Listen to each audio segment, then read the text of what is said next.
नमस्कार, स्वागत है आपका डायलॉगस में। 14 नवंबर को नीतीश कुमार ही रहेंगे या तेजस्वी यादव की वापसी होगी या फिर प्रशांत किशोर एक नए एंट्रेंट प्लेयर के रूप में बिहार की राजनीति में छा जाएंगे। ये सारे सवाल बिहार की राजनीति में गूंज रहे हैं। अब कुछ घंटे बचे हैं, लेकिन जो वोटों का परसेंटेज है, जो अलग अलग एग्जिट पोल के एजेंसियों ने दिया है, उसमें कांटे की टक्कर है। कुछ जो लीड दिखती है एक्सिस माई इंडिया के पोल में, वो एनडीए को दिखता है और बाकी एग्जिट पोल ने भी इसी तरफ इशारा किया है। लेकिन जो प्रशांत किशोर की पार्टी जनसुराज है, वो ये मानने को तैयार नहीं है। जनसुराज को लगता है कि उनका प्रदर्शन इन सारे एग्जिट पोल से बेहतर होगा। तो इन सारे मुद्दों पर हम चर्चा करते हैं। बिहार की राजनीति में कल क्या होने वाला है, इसको जानने के लिए, इसको डिकोड करने के लिए हमारे साथ कई सारे मेहमान जुड़ रहे हैं, जिसपे कि रामकृपाल सिंह जी सीनियर जर्नलिस्ट हमारे साथ जुड़ रहे हैं। उनका बहुत बहुत स्वागत है।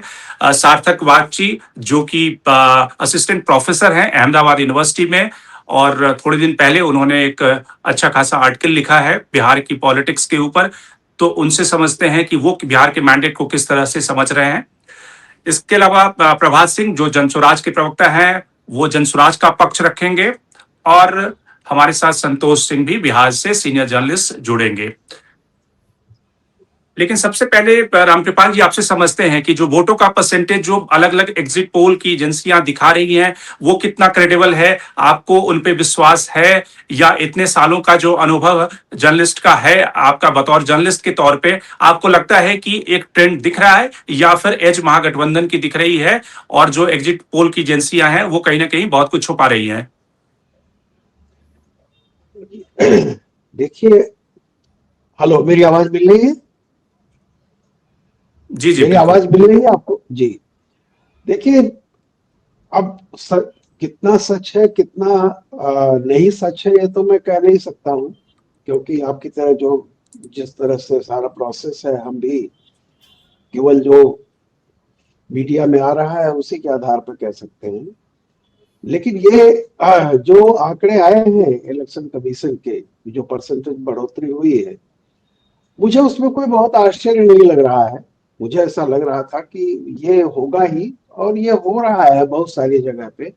और जिस तरह का सारा राजनीतिक परिदृश्य हो गया था, एक कहीं ना कहीं एक पोलराइजेशन वाली स्थिति, जो छठ के वो चलते जिस तरह से लोग आए थे और सारा पॉलिटिकल पार्टी पूरी तरह से कोशिश कर रही थी, तो बाहर से जो लोग भी आए थे, और उसके उसके एवज जो माइनॉरिटीज के वोट थे, वो भी बाहर से लोग बहुत बड़ी संख्या में गए हैं वहां पर। तो मुझे लगता है परसेंटेज थोड़ा बढ़ना ही था। लेकिन मुझे जो देख करके अभी जो चीजें बिल्कुल निश्चित लग रही हैं, पहली चीज तो ये है कि जिस नीतीश कुमार को लेकर के इतनी सारी बातें थी, तो अगर 14 के बाद जो भी कहानी, कल जो नतीजे आने के बाद जो स्थिति आएंगी, मुझे लगता है कि नीतीश कुमार ही मुख्यमंत्री बनेंगे बिहार के, या वो अगर खुद जिसको चाहेंगे वही बनेगा।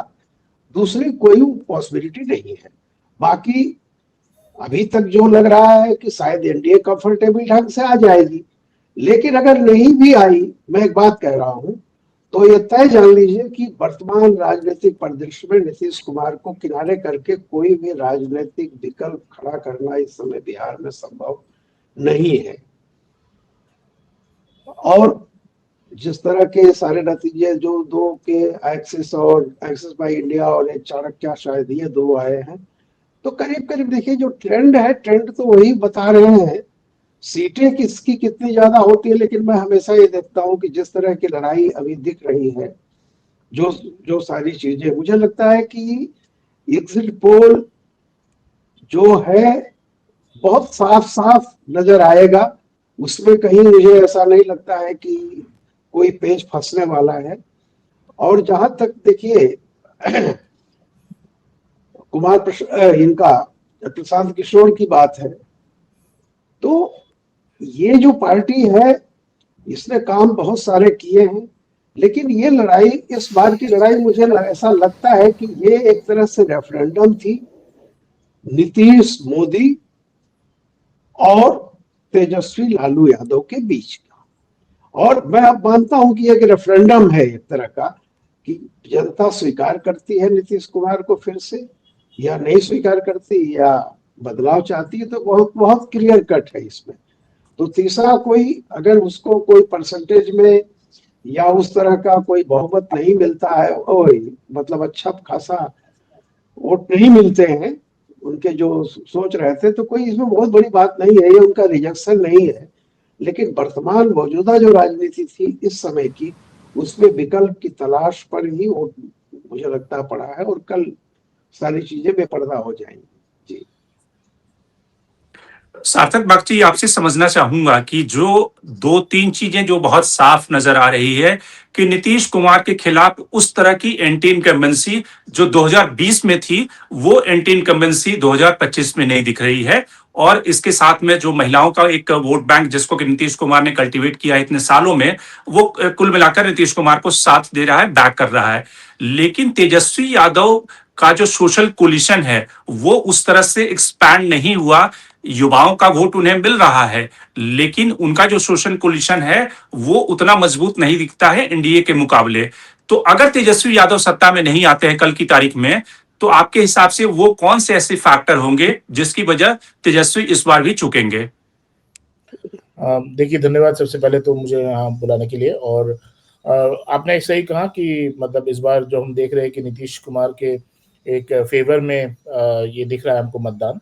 क्योंकि जब मैं भी ग्राउंड पे था पहले चरण के मतदान तक, तब मैंने ये देखा कि नीतीश जी के प्रति नाराजगी का कोई बहुत ज़्यादा कंसोलिडेशन हमको नहीं दिखा ग्राउंड पे। और ना ही ऐसा हमको दिखा कि उनको बदल के तेजस्वी को लाना है, जो कि तेजस्वी जिस बात का कह रहे थे कि 72 लाख लोगों ने नया मतदान किया है, नए लोगों ने मतदान किया है, तो दैट सिग्निफाइज चेंज। मुझे नहीं लगा कि यहाँ पे वो चेंज जो है वो कुछ बदलाव की तरफ हो रहा है, जबकि मुझे लगा कि change is more towards status को। स्टेटस को किस चीज़ का? जो एक डेवलपमेंट और वेलफेयर जो स्कीम्स का जो एक social safety net Nitish Kumar ji ने तैयार किया है, जो प्रोवाइड किया है अपने 20 साल के जो राज में, तो उसको मुझे लगता है कि काफ़ी लोग उससे मतलब उससे प्रभावित भी हुए हैं और उससे मतलब बेनिफिशियरीज भी रहे हैं उसके। और स्पेशली महिलाएं, बहुत हम बातें कर रहे हैं कि जीविका दीदी को जो पैसा मिला है उसके वजह से भी, पर उसके अलावा भी अगर आप देखेंगे कि जो लॉ एंड ऑर्डर की तरफ से जो महिलाओं को मोबिलिटी बढ़ी है, फिर पूरा जो आपका साइकिल से लेके वृद्धावस्था पेंशन से लेके आपका जो विधवा पेंशन है, फिर जो छात्रावृत्ति है, सारे हम देखते हैं कि बहुत सारी स्कीमों से नीतीश कुमार के जो गवर्नेंस मॉडल ने एक सोशल सेफ्टी वेलफेयर का एक नेट बनाया है, जिसमें कि बहुत सारे परिवार बिहार के अपने आप को उस नेट के अंदर पाते हैं। तो मुझे लगता है इसी हिसाब से उसको उस नेट से जो उसको डगमगाना बहुत मुश्किल है, unless there is a very forceful narrative, जो कि तेजस्वी के पास 2020 में था। उस टाइम पे वो एक नोवेल्टी फैक्टर के साथ आए थे कि वो 10 लाख जॉब्स की बात कर रहे थे, और वो उस समय वो युवाओं के बीच में उनका काफी ज्यादा एक ट्रैक्शन हमको दिख रहा था। इस बार भी है, पर इस बार वो उतनी नवीन नहीं है, वो चीजें उसमें वो नयापन नहीं है। क्योंकि आप देखेंगे कि बीच में 18 महीने 20 महीने का पीरियड ये भी था जिसमें तेजस्वी यादव भी गवर्नेंस में रोल में पे थे as a deputy chief minister. उसमें उन्होंने नौकरियां प्रदान की और उसका उनको क्रेडिबिलिटी का एक बूस्ट अप भी मिला, पर उसमें वो चेंजेस उस हिसाब से नहीं लाए जितना कि वो 20 में प्रॉमिस कर रहे थे। तो मेरा जो आंकलन है, मेरा जो ऑब्जर्वेशन था ग्राउंड पे, मुझे उनके फेवर में बहुत ज्यादा कंसोलिडेशन नहीं दिखा। दूसरी बात मैं ये कहना चाहूंगा कि कहाँ पे चूके। आपने सही कहा कि जाति समीकरण बिहार में बहुत मायने रखता है। तभी हम देखते हैं कि नीतीश कुमार जो कि खुद कुर्मी जाति से आते हैं, जिनकी 2.5% के लगभग आबादी है, पर वो उन्होंने एक बहुत ही सोशल इंजीनियरिंग जो किया था, जिसके प्रति जो जातीय समीकरण ईबीसी बनाया, महादलित बनाया, पसमंदा मुसलमान का एक वोट और महिलाओं का एक वोट भी बनाया, तो जिसकी वजह से वो इतने साल तक, और अभी भी जैसे रामकृपाल जी ने कहा कि अभी भी नीतीश कुमार इस अवस्था में भी उनके बिना बिहार में कोई भी सत्ता का समीकरण सोचना लगभग असंभव है। तो वो उनकी जातीय समीकरण की सक्सेस की वजह से हुआ। तेजस्वी ने अभी इस बार कोशिश की कि ईबीसी का जो वोट है उसको उन्होंने अच्छे से साधने की कोशिश की है। सिर्फ तेजस्वी ही नहीं, कांग्रेस ने भी उसका कोशिश किया है। पर हम देखते हैं कि ईबीसी में भी कुछ जातियों को ज्यादा उसमें मतलब प्रभुत्व मिलता है, कुछ जातियों को ज्यादा उसमें प्रमुखता मिलती है दावेदारी में, कैंडिडेचर में। और कांग्रेस में भी हमने देखा कि टिकट डिस्ट्रीब्यूशन में स्पेशली वो उतने ज्यादा प्रभावी ढंग से सारे जातीय समीकरण को साधने में मेरे हिसाब से असमर्थ रहे। वोटर अधिकार यात्रा का भी अगर हम देखेंगे कि एक मोमेंटम बना था जिसका कांग्रेस फायदा उठा सकती थी, पर उसका ऑर्गेनाइजेशन पावर बिहार में बहुत ही ज्यादा कम है, जिसकी वजह से कांग्रेस उस मोमेंटम जो मिला था राहुल गांधी की यात्रा से और तेजस्वी यादव की भी जो यात्रा हुई थी उसको बरकरार रखने में मेरे हिसाब से कहीं ना कहीं महागठबंधन में थोड़ा बहुत उसमें उसका उसका एक नुकसान उसकी उठाना पड़ेगा। क्योंकि बीच में हम देख रहे थे कि जब सितंबर का महीना जो था, एक महीने के लिए महागठबंधन की तरफ से मुख्यमंत्री के दावेदारी को लेके या फिर उनका पद का डिक्लेरेशन को लेके, नॉमिनेशन का डिक्लेरेशन को लेके, फिर वो डेप्यूटी सीएम का जो मुकेश सहनी का डिक्लेरेशन को लेके, इन सब आपस के मतभेदों में ही और आपस के जो मतलब राजनीतिक तिकड़म में ही महागठबंधन कहीं ना कहीं नैरेटिव उन्होंने थोड़ा बहुत लूज किया। और वो एक एसेंशियल पार्ट था जिसमें कि वो इलेक्शन के नैरेटिव को ड्राइव करने का उनको चांस था। जैसा हम देखते हैं कि 2015 के चुनाव में अगर हम देखेंगे कि जब महागठबंधन था लालू और नीतीश जी का, उसमें लालू जी और नीतीश जी ने दोनों ने नैरेटिव को ड्राइव किया और वो जो नैरेटिव सेट कर रहे थे उसमें एनडीए फोर्स हो रही थी रिप्लाई करने के लिए। इस बार वो एज वो नहीं ले पाए और वो मुझे लगता है कि कहीं ना कहीं इस चुनाव में अंतिम चरण में जाके उनको उसका थोड़ा बहुत हमको उसका उसका उसका कॉन्सिक्वेंस फेस करना पड़ सकता है।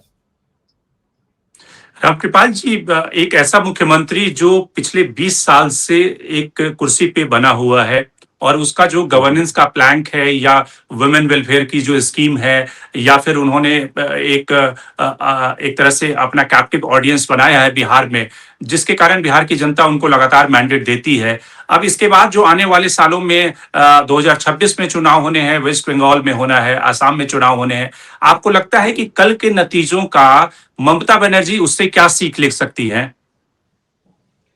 देखिए, मुझे लगता है कि जो कल आएगा, जैसा अभी हमारे मित्र कह रहे थे और आप ये बार बार कई कई जगह पे हम लोग ये सुनते हैं कि जैसे कि 20 साल हो करीब करीब यहाँ हो चुका है। तो देखिए, ऐसा नहीं है कि बिहार अपवाद है।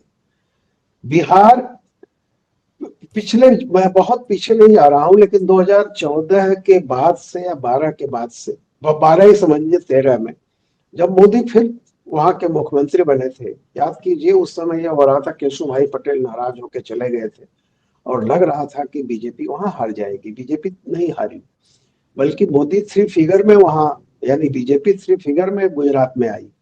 और उसके बाद का जो ट्रेंड रहा, 14 में खुद मोदी जी प्रधानमंत्री बने, तब से आप देखिए 2 चीजें जो होती है कि एक मुख्यमंत्री का चेहरा, अगर आप कल्पना कीजिए, जरा याद कीजिए कि 2014 के बाद के जितने विधानसभा चुनाव हुए, महाराष्ट्र में हुआ, वहां कोई चेहरा नहीं था, देवेंद्र फडणवीस बाद में आए। हरियाणा में हुआ, कोई चेहरा नहीं था, खट्टर जी आए। उत्तर प्रदेश में हुआ, वहां योगी जी आए। तो जरूरी नहीं है कि चेहरा हमेशा ही हो। देखिए, अभी क्या होता है कि जो काम हुआ है जमीन पर, मैं 2 बातें कहता हूं केवल, मैं बिहार के संदर्भ में। पहली चीज तो यह है कि जनता नाराज होती है, हमेशा नाराजगी उसकी रहती है इस्टेब्लिशमेंट से, मतलब कुछ होता है कि और बेहतर करना चाहिए था, लेकिन हमेशा 2 शब्द याद रखिए, डिसेंट और रिबेलियन। हम तब तक, हम चाहे लाख नाराज हैं, लेकिन जब तक हमें लगता नहीं है कि इससे बेहतर सामने वाला कोई विकल्प है जो हमको हमारे लिए कर देगा, तब तक हम बदलते नहीं। वो जो बदलाव, ये जिसको कहते हैं नाराजगी, अगर बदलाव में परिवर्तित नहीं होती है तो फिर इस तरह के नतीजे आते हैं, रिपीट होती है। देखिए, मैंने उत्तर प्रदेश में 2 बार हुआ, मध्य प्रदेश में आप देख लीजिए इतने सालों से, गुजरात में इतने वर्षों से है, और इधर भी आप जहां जहां देखिएगा, हरियाणा में कभी नहीं होता था, रिपीट हुई, उत्तर प्रदेश में कभी नहीं होता था, रिपीट हुई। तो यहाँ पे जो बिहार का स्थिति है, बिहार की स्थिति ज्यादा बेहतर है नीतीश के फेवर में। कारण यह है कि कल्पना कीजिए आज के 10 साल पहले, 15 साल पहले की स्थिति का, मोदी जी और नीतीश कुमार वहां दोनों दिखते हैं। लोग कहते हैं कि बिहार की पॉलिटिक्स एक तरह से स्टैग्नेंट हो गई है दो ध्रुवों में, और इस बार उम्मीद की जा रही थी कि जनसुराज आकर तीसरा पोल की तरह वो विकसित होगा, तीसरे पोल की तरह वो काम करेगा। लेकिन अभी भी लोगों का जो रुझान अगर एग्जिट पोल की माने तो वो पुराने ध्रुव की तरह ही आकर्षित है। तो कई बार क्या होता है कि निर्णय की स्थिति भी निर्णय एक तरह से होता है। अ, देखिए शंकर जी, ये जनसुराज के बारे में अगर कहें तो एक बहुत ही मतलब इनोवेटिव और एक बहुत ही मतलब एक आवश्यक पहल भी है। ये ज़रूरी भी था इस तरह के मुद्दों को लाना कि शिक्षा और पलायन और रोज़गार के बारे में बात हो। और वो भी एक मेन स्ट्रीम टाइप की पार्टी जो अभी जनसुराज बनना चाहती है, उसकी तर्ज पे।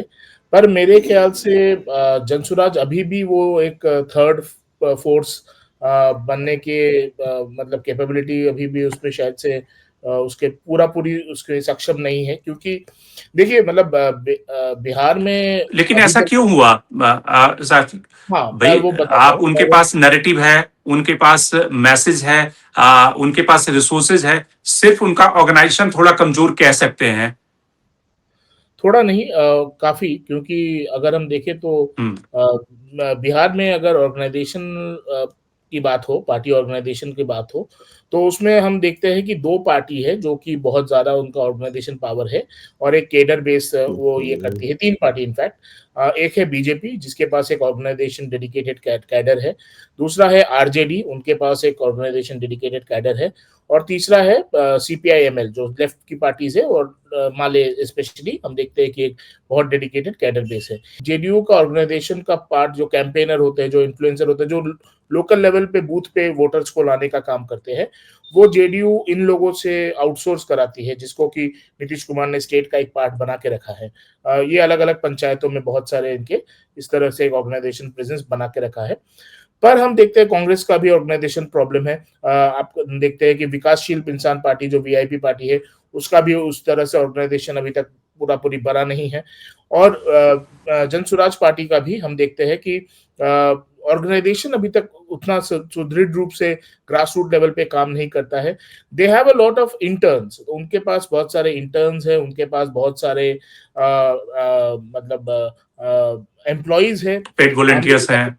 हाँ, हाँ, वॉलंटियर्स भी है, पर ये अभी तक जो डेडिकेटेड कैडर है, वो हम नहीं देख रहे, क्योंकि देखिए, एक तो चीज़ है कि डेडिकेटेड कैडर के लिए एक आइडियोलॉजी भी होनी ज़रूरी है। भले ही वो एक रिलिजन के बेस पे हो या फिर सोशल जस्टिस के बेसिस पे आइडियोलॉजी हो, जो कि जेडीयू के पास बहुत ज़्यादा एक आइडियोलॉजी का बहाव है, जिसके लिए हम देखते हैं कि सत्ता में रहने के बावजूद भी बहुत अच्छा एक कैडर बेस्ड जेडीयू बनाने में असफल रही है अब तक। दिल्ली में अरविंद केजरीवाल के पास में भी कोई उस तरह की आइडियोलॉजी नहीं थी। वो एक क्लीन पॉलिटिक्स का नारा देकर वो दिल्ली में आए थे, वो एक आंदोलन से निकले थे। तो वैसे ही क्लीन पॉलिटिक्स की बात तो प्रशांत किशोर भी बिहार में कर रहे हैं।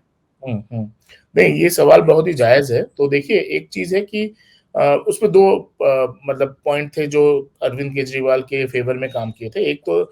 एक तो उनका जो टेक्नोक्रेटिक एक बैकग्राउंड है कि वो एक टेक्नोक्रेट्स का देखे आए थे कि सारे जो उनके हैं शिक्षित लोग हैं, उनके और एमएलए सारे जो भी थे, बहुत सारे एमएलएज़ उनके ऐसे थे कि जो एक टेक्नोक्रेटिक बैकग्राउंड से आ रहे थे, कि जो ये कह रहे थे कि देखिए हम तो प्रॉब्लम सॉल्विंग में हम लोग एक्सपर्ट हैं और ये एक्सपर्ट्स को हैंडल करने दीजिए, तो इसके लिए हम एक क्लीन गवर्नेंस दे सकते हैं, साइंटिफिक तरीके से सोच के।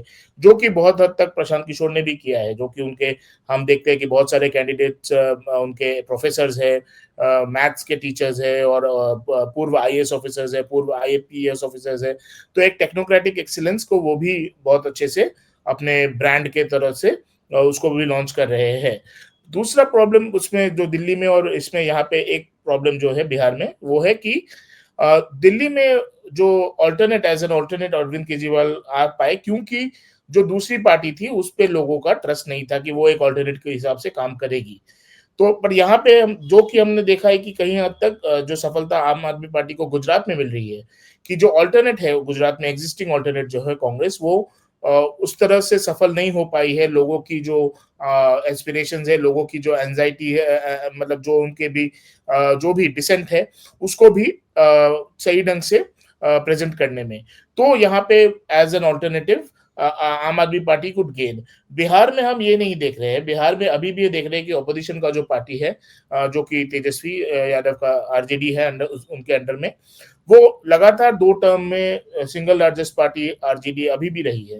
हालांकि आरजेडी को सत्ता से अलग रहे 20 साल हो गए हैं, इस बार हो जाएंगे 20 साल, पर फिर भी लेकिन वो नैरेटिव के कारण नहीं हुआ। आरजेडी का तो एक सोशल बेस है जिसके कारण उनको 30% का वोट ऐसे ही मिल जाता है। लेकिन इस सवाल को प्रभात जी से लेते हैं। प्रभात जी, आपने जिन सीटों को आप उल्लेख किया है कि ये सारी सीटें जनसुराज की मजबूत सीटें हैं, तो आप अभी भी अपने दावे पर कायम है कि जनसुराज कल जब ईवीएम खोलेगा तो उसमें बहुत बेहतर प्रदर्शन करता हुआ दिखेगा?